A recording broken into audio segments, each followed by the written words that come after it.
Morning students. In the previous class we have seen the basics of writing a C programs in 8051 Keel software, and also we have written some programs for time delay generation. In this class we are going to see a bitwise logical operators in C, and for the same we are going to write a program sum. So we know what is meant by a logical operator. So the under logical operation you will get AND operation, OR operation, XOR operation and NOT operation.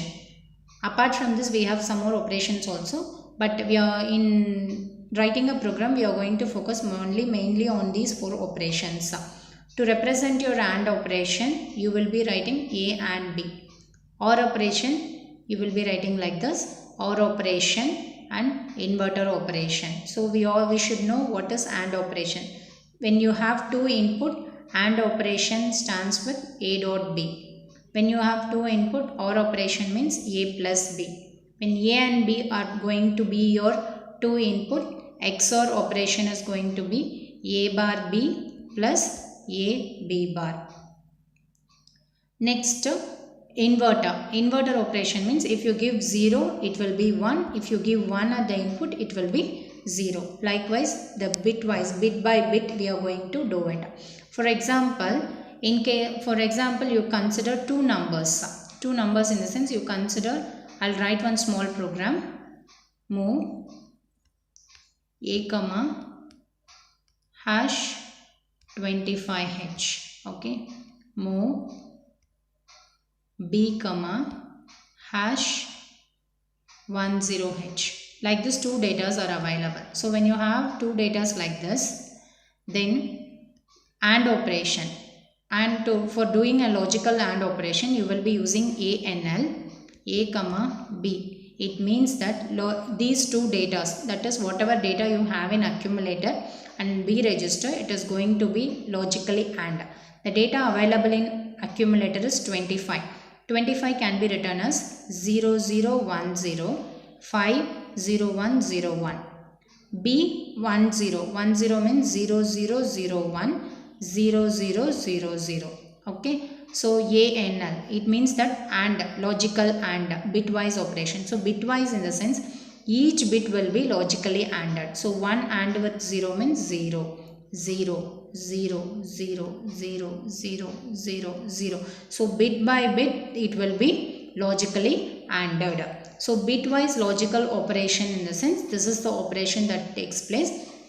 And when we discuss the instruction set, that time with a lot of examples we have analyzed each and every operations of your logical instruction. In this class with C, by writing a C program we will be understanding how exactly your AND or XOR and inverter operation is going to work. For as usual we need to include a header file. So this is to access all your 8051 library function in embedded C. We need to include this header file, void main function. Then we need to add two numbers, right? So I'm going to use my port to store my data.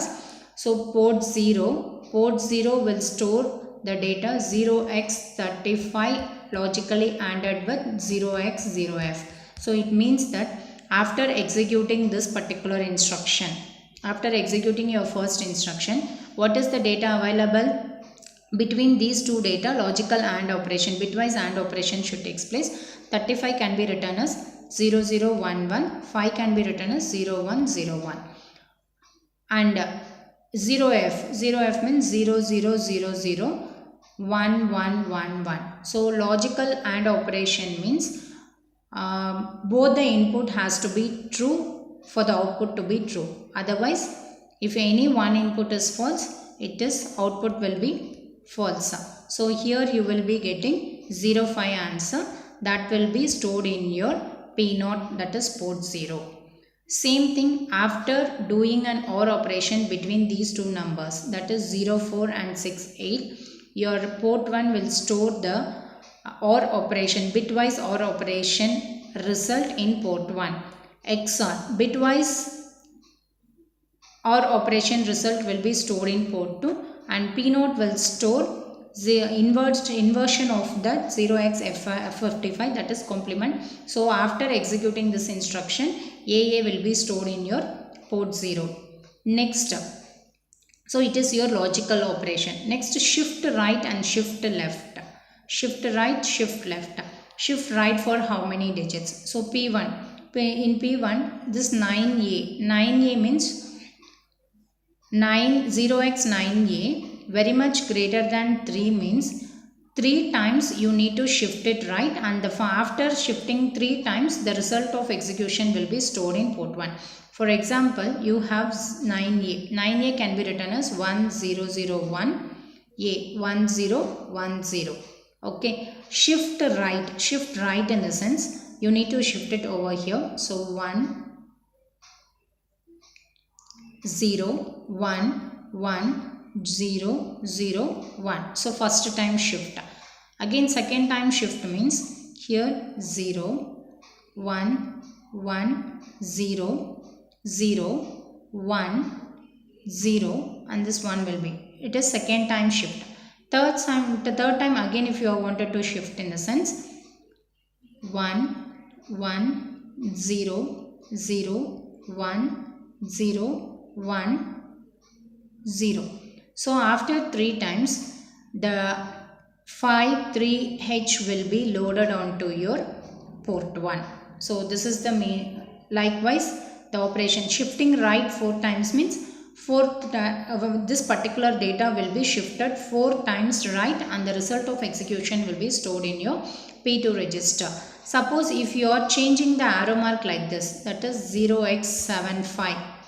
Like this, if you are changing the arrow mark like this means, so this particular arrow mark will represent you have to shift this particular data 3 times left. Clear?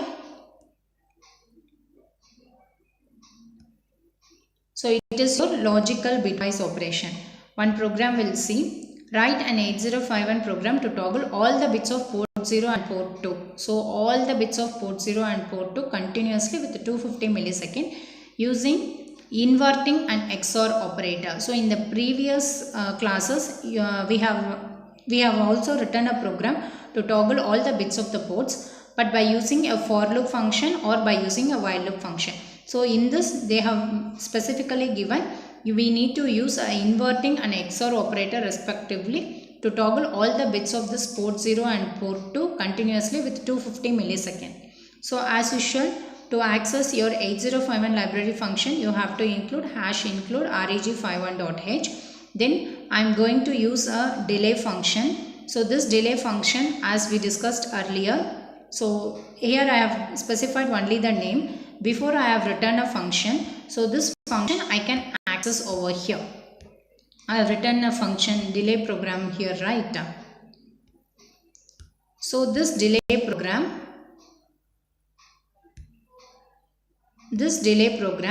can be utilized just by mentioning the name of the function in the program. So as mentioned over here, you can see here void ms delay unsigned int and void main function. Since it is not going to return any value to the function, we are going to use void main, and we need to toggle the ports of P0 and P2 continuously. So P0 value is 55 and P2 value also you write it as 55.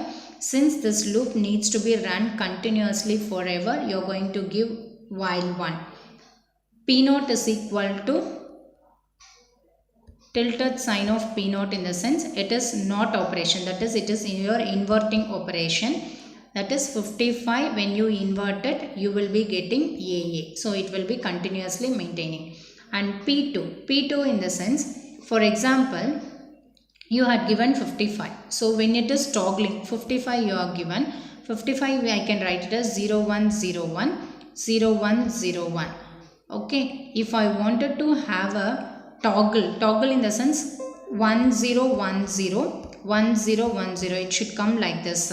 So to make it as a toggle, I wanted to do an XOR operation with this P2, then only it will get toggled. For example, you can see here P2 is 55, right? So 55 can be written as 0101 0101. Okay, when I do an XOR operation with FF, I will be getting 1 1 1 1 1 1. So after this I will get here 1 0 1 0 1 0 1 0. So after doing an XOR operation, so this stands for A and it is also A. So with the help of your NOT inverting and XOR operation, we have toggled the bits of port 0 and port 2 continuously with a delay function of 250 milliseconds.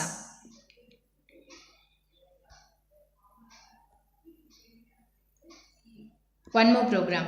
Write an 8051C program to get bit P1.0 to get the bit. So whatever data you have in P1.0, that we need to receive it and we need to send it to port 2.7 after inverting. So to define these two bits individually, we are going to use a data type S bit, because this is the data type that is used for representing your single bit.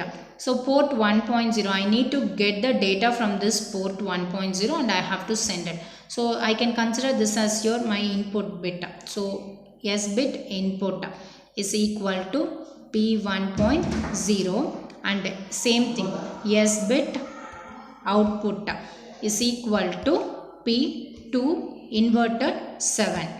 Okay.